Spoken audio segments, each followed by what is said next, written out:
What are employment benefits?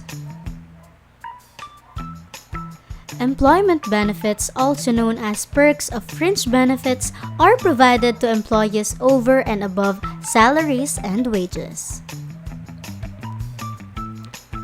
These are non-financial compensation provided to an employee as part of the employment contract. This may be required by law depending on the risk associated with the job or industry and the laws of the country where the job is held, or provided voluntarily by the employer. This may include overtime, medical insurance, vacation, profit sharing, and retirement benefits.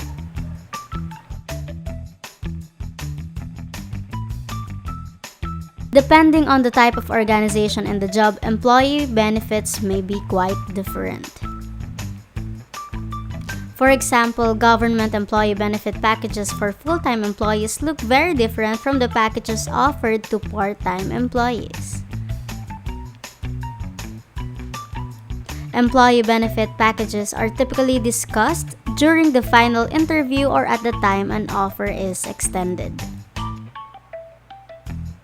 The right benefit packages can give you a distinct advantage in competitive recruiting situations. There are some basic benefit laws all employers must follow. These include Medicare and Social Security contributions, workers' compensation insurance, unemployment insurance, healthcare insurance, family and medical leave, voluntary benefits, and other benefits as well. Social Security and Medicare are two federally mandated benefit programs that all employees in the United States pay into while they work and then benefit from later in life. Medicare and Social Security taxes are both paid by the employee and their employer as payroll deductions. Social Security benefits ensure that employee will have an income after they retire or in the event they become permanently disabled. Medicare provides health insurance coverage for age 60 or older or those with certain disabilities or medical condition.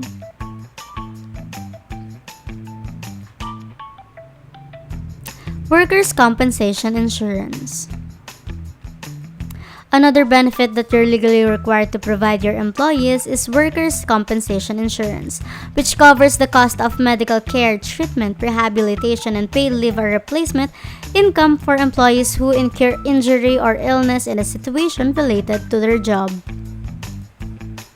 Unemployment insurance. In the event that an employee involuntarily loses his or her job, unemployment compensation provides partial income replacement for a short period of time.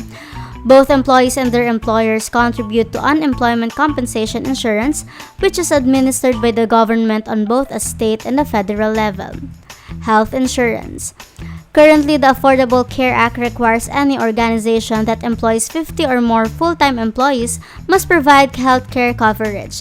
These businesses are also required to report the value of health insurance on employee W-2 forms, and they'll also have to file the appropriate forms with the IRS.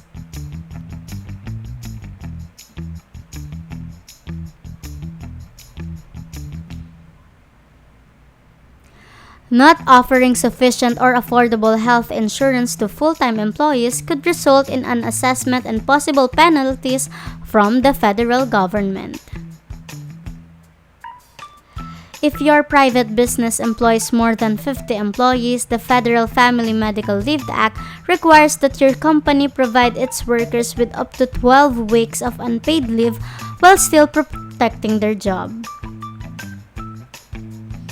This law was created to help workers balance the demands of family, personal, and medical needs without having to worry about being fired over taking time off. Situations in which an employee may apply for family and medical leave include the birth of a child, caring for a spouse or family member with serious medical condition, transitioning to active duty military service, and caring for their own serious health condition.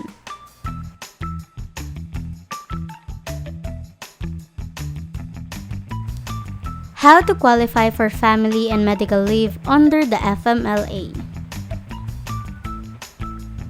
Work for the company for a period of 12 months or longer, have worked a minimum of 1,250 hours prior to the start of paid leave time, and work for a company that employs 50 or more workers within a 75-mile radius.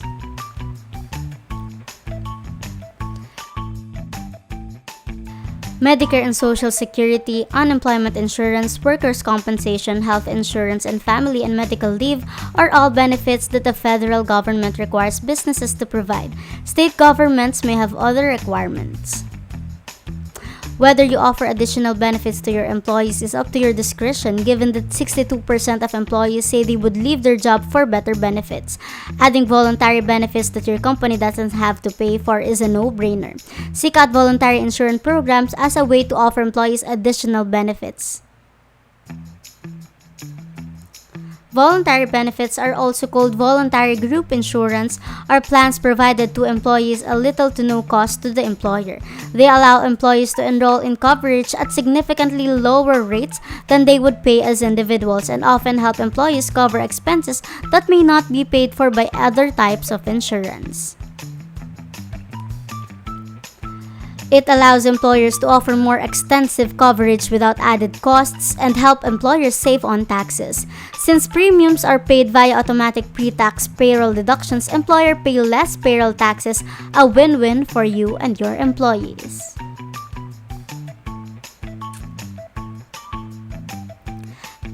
Health benefits are an important factor when candidates determine whether to accept a job offer or not, but in addition to the strategic goals of attracting and maintaining a qualified workforce, health insurance is to protect the employee and his immediate family from the catastrophes of a major illness and to minimize their out-of-pocket expenses for medical care. A good health plan can give employees access to world-class healthcare, help employees and their families prevent or treat common illnesses, and protect employees and families from financial disaster. There are two types of disability insurance, but they both accomplish the same goal. The insurance covers any individual who is diagnosed with a disability. Short and long-term disability both replace a portion of your salary up to a specific monthly dollar cap. Short-term disability usually pays out for 6 months or less. The waiting period for short-term coverage can be up to 2 weeks after you become disabled. Conversely, long-term disability pays out until your disability ends. If your disability remains, your benefits could end after a specified number of years or until you reach retirement age. Group term life insurance, essentially the same as individual 1-year renewable term insurance, except it is sold on a group basis. It provides a lump sum death benefit payable to the employee's designated beneficiary in the event of the employee's death from any cause while insured. Other popular benefits include travel insurance, dental and vision insurance, tuition reimbursement programs, employee assistance programs, and wellness programs.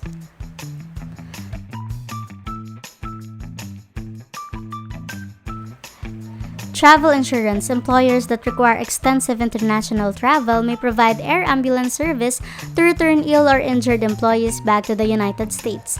Travel insurance policies also cover employees' lives in the event of death while traveling for work. An employee who normally commutes to work would not be covered under an employer-paid travel insurance benefit if an accident happened on the way.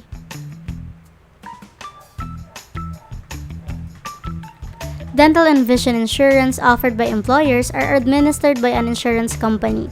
Employers pay all or part of the premium, and the employee pays the remainder of the premium and a percentage of the cost of the dental, orthodontic, or vision care. The cost of contact lenses and glasses may also be covered.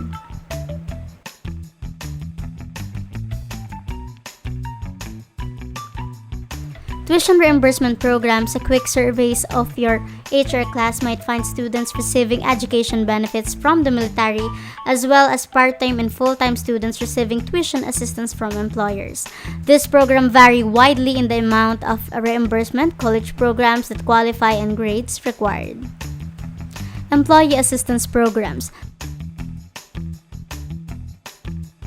Sometimes life gets out of control in ways that traditional work-life balance programs just can't help. For those situations when employees need help with personal issues that affect focus, productivity, attendance, and emotional balance, many employers provide EAP.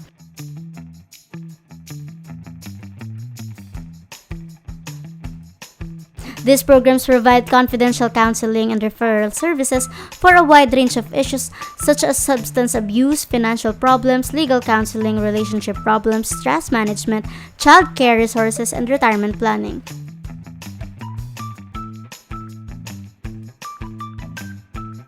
Employers contract with EAP service providers and services are usually free to employees.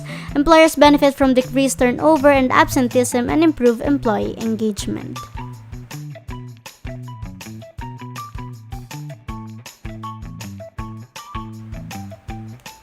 Wellness programs concerns over the increase in lifestyle diseases that develop from unhealthy lifestyle.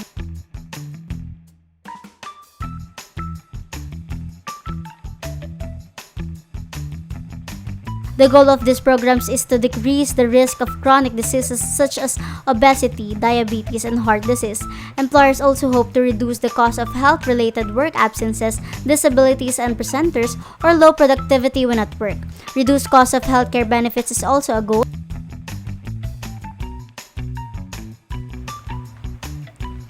Most employers offer a selection of benefits that allow employees to create a package that fits their personal needs, priorities, and lifestyle.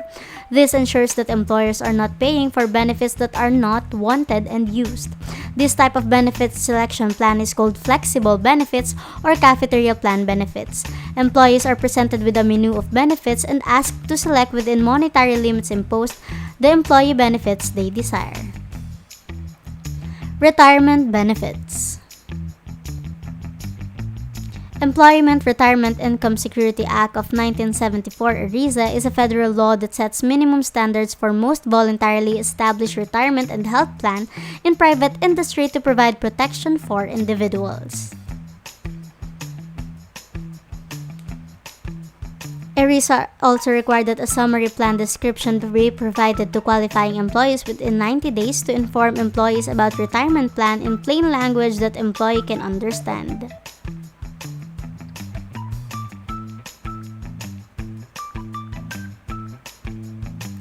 ERISA also created Pension Benefit Guarantee Corporation to administer pension plans that are terminated or abandoned by employees. This typically happens when an employer is in financial trouble or bankruptcy and seek to cancel the obligation of their pension.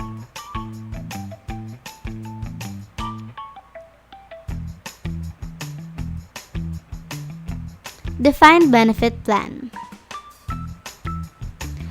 Specify a fixed monthly amount of income for life. Plans are funded by contributions by employee and employer into a trust fund, and the fund is managed by an administrator that makes the investment for additional income. The amount of benefits is usually determined by a formula that includes variables like years of employment, salary, and age of employee at retirement.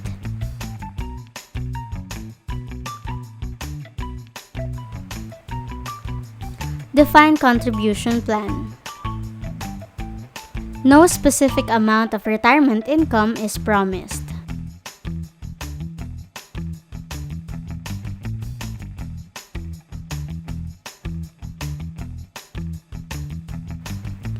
What is paid time off?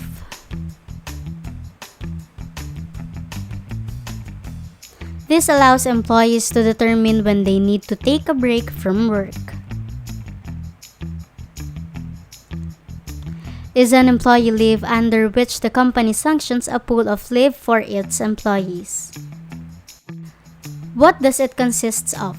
Vacation time, sick time, personal time, and holiday leave. Paid time off is calculated by annual hours divided by 12, paid once a month, or 24 paid twice a month.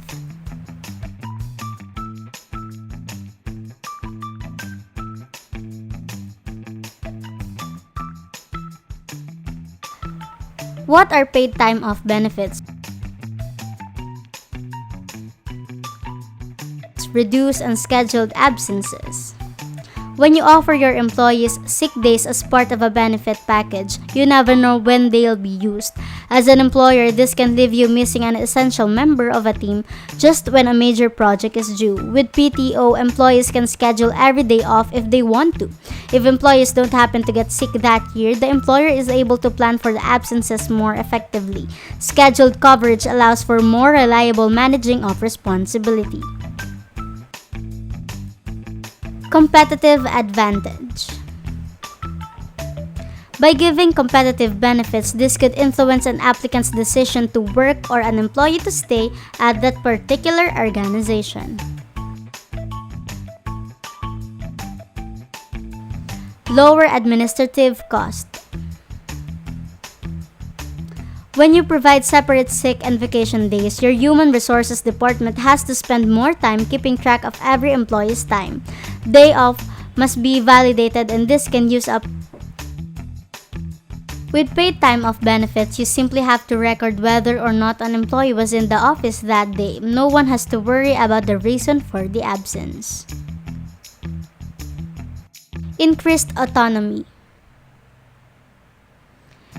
Increased trust in the employees to manage their own time leads to improved performance. When employees can choose to take a mental health day to simply stay at home and recharge after a difficult work week, they return to the office more energized and ready to work. Higher morale. If employees must wait an entire year to get a week of vacation, they're going to feel burned out by the time their year is up.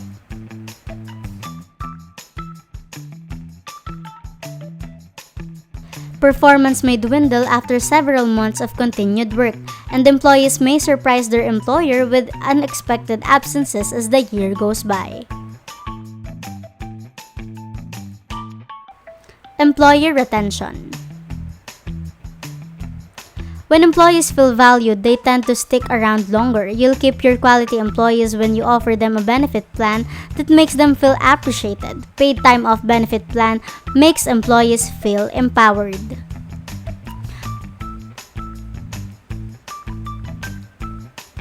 Empowered employees are also usually more inspired and energized to give back to the company with their tenure. Better work-life balance. This can help reduce stress and enhance fulfillment. Although employers aren't responsible for creating work-life balance for their staff, implementing a PTO benefits policy can encourage employees to seek accomplishment both outside of and within the workplace. Lower costs. Unscheduled absences can cause a company to lose revenue. You may be required to hire a temporary employee to pick up the slack because you were unable to plan for the employee's absence. Missed deadlines and neglected responsibilities can affect your sales. When you have to scramble to make up for one employee's lost time, you're not working as efficiently as you would if you were able to prepare to cover the missed responsibilities. Less financial liability. Paid time off is considered to be a monetary benefit that adds to an employee's compensation package. Rolling over vacation time from year to year is a financial liability for employers. With PTO policies, employees typically can't roll over as many days from year to year. This results in less vacation time than an employer has to cover as employees move up in seniority. Improve diversity. PTO allows for diversity because it lets employees take time off for holidays and cultural celebrations that aren't recognized by the company as a whole. This can attract a more diverse workforce. Reward loyalty and service.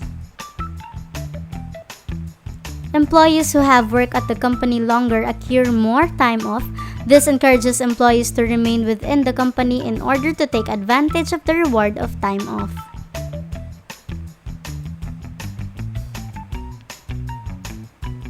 What are the disadvantages of disregarding paid time off? Feeling of stress and overwork. Lose out on the monetary value of those forfeited days.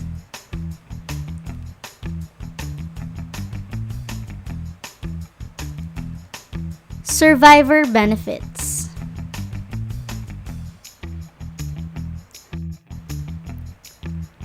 Survivor benefits allow a retiree to ensure after death a continuous lifetime annuity for their dependents.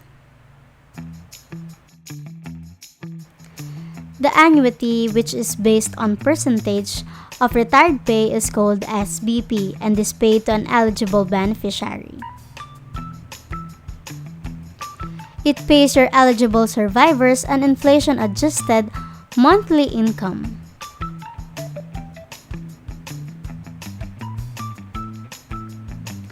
If you claim survivor benefits between age 60 and your full retirement age, you will receive between 71.5% and 99% of the deceased benefit.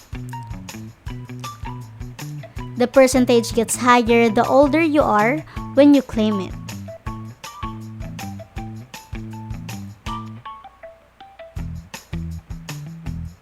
Pre-retirement. If you have a spouse at your time of death, your spouse will have the choice of receiving the commuted value of your pension benefits or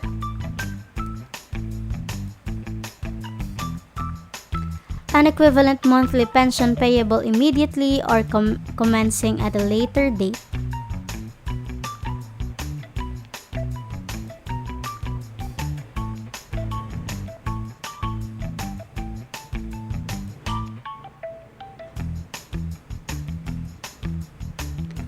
If you do not have spouse at the time of your death, your designated beneficiary or estate will receive a lump sum payment equal to the commuted value of your pension benefit.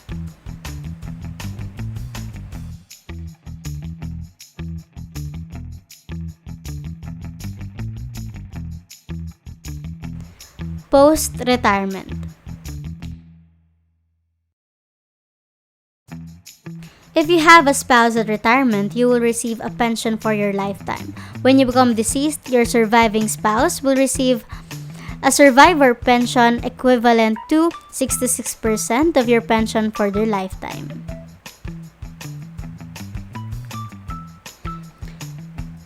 If both you and your spouse pass away before you have received pension payments totaling your contributions with interest at the time of retirement, your designated beneficiary or estate will receive a lump sum payment equal to any remaining unpaid amounts.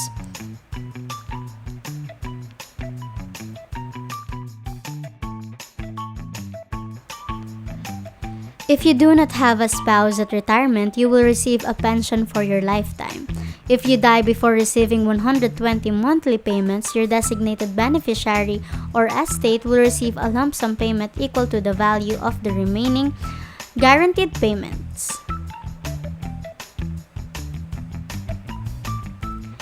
Importantly, for post-retirement survivor benefits, your spousal beneficiary is the person who was your spouse at your time of retirement.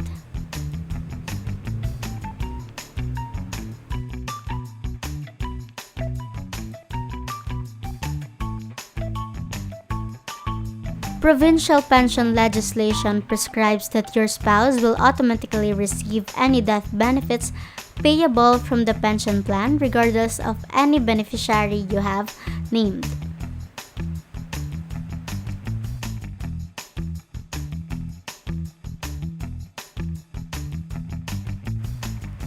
In the event that you do not have a spouse at your date of death, benefits will be paid to your beneficiary or to your estate.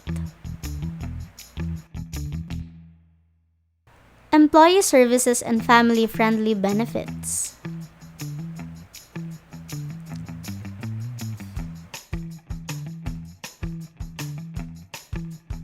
Family-friendly benefits are those benefits given to employees by the company which help in motivating employees to work.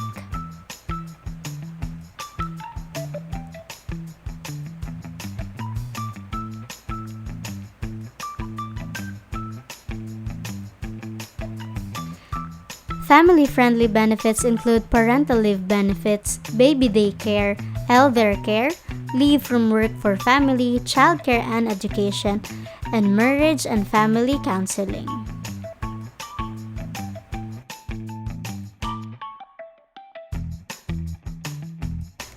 Integrative perspective on employee benefits.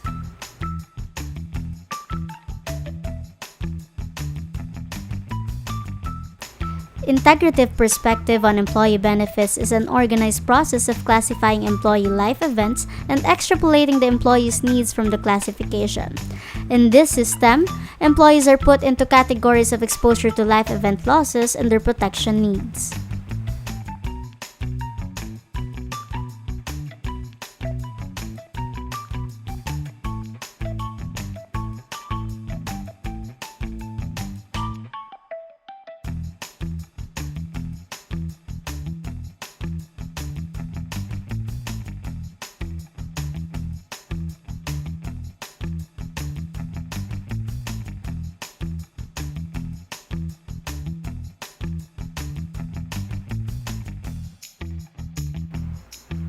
Healthcare, losses resulting from employees' deaths due to the medical issues or from the risk of accidents, losses from disabilities both short and long term, financial security needs from retirement, capital accumulation needs both the short and long term, economic security needs from unemployment.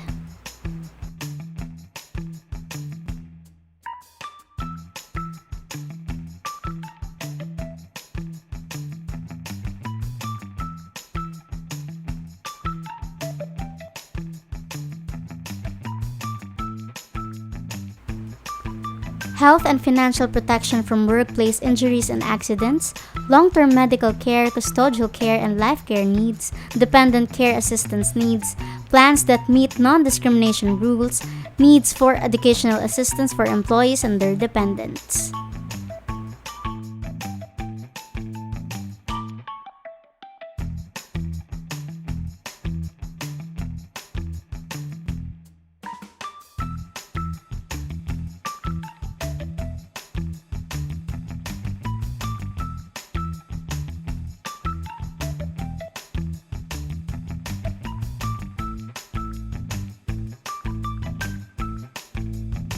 Determine job groups to be covered under the plans: active or full-time employees, dependents of active full-time employees, retirees and their dependents employees, and so on.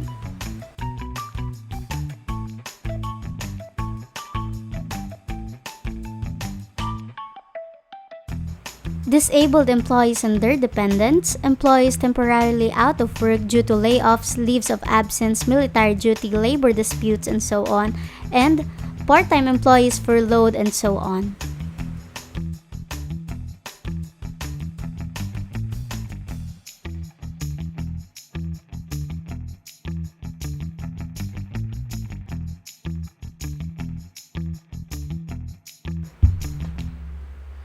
Analyze the benefits currently in place. Look at the types of benefits, eligibility requirements and conditions, employee contribution requirements, flexibility provisions, and actual participation rates and experiences.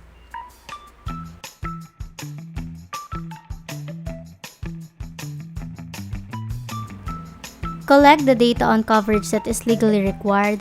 Collect data on competitive coverage levels on all functional benefits. Develop the gaps and overlapping elements that exist in the current coverage levels in each category.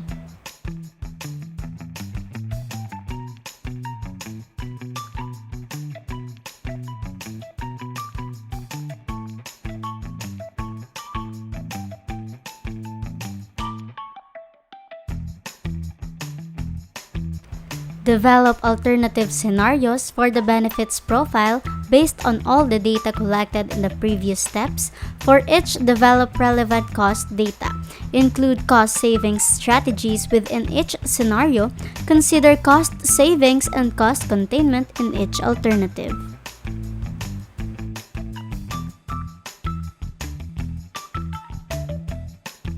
Present the report to executive management stating the pros and cons of each chosen alternative. Also, present to management the proposed alternative approach and the financing strategy for the recommended alternative.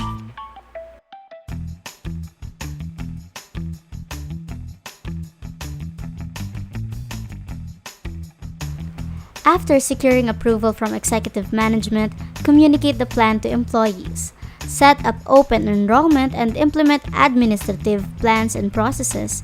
Set up a closed-loop measurement system with appropriate measure.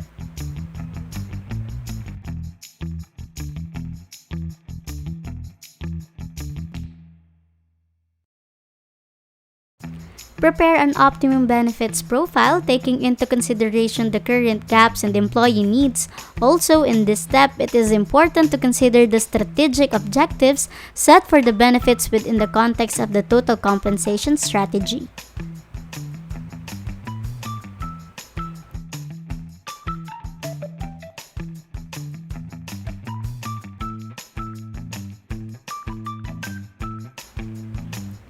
Calculate the costs of the program using data sources, benefits consultants, benefits brokers, and insurance company and representatives.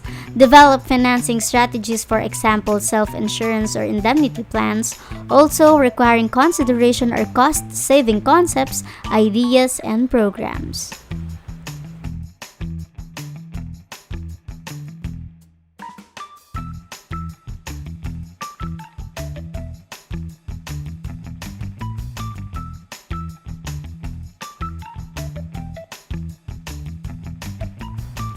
It is also important to consider the plan's administrative requirements and needs within the context of third-party administrators, administrative services-only contracts, and the complete outsourcing or the use of internal administrators.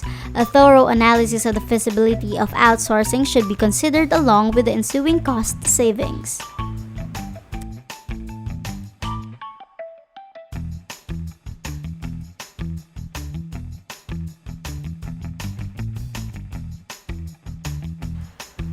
Why are employee benefits important?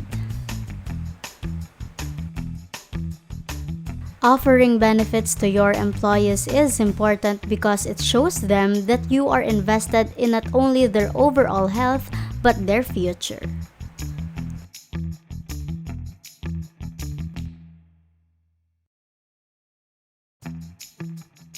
A solid employee benefit package can help to attract and retain talent.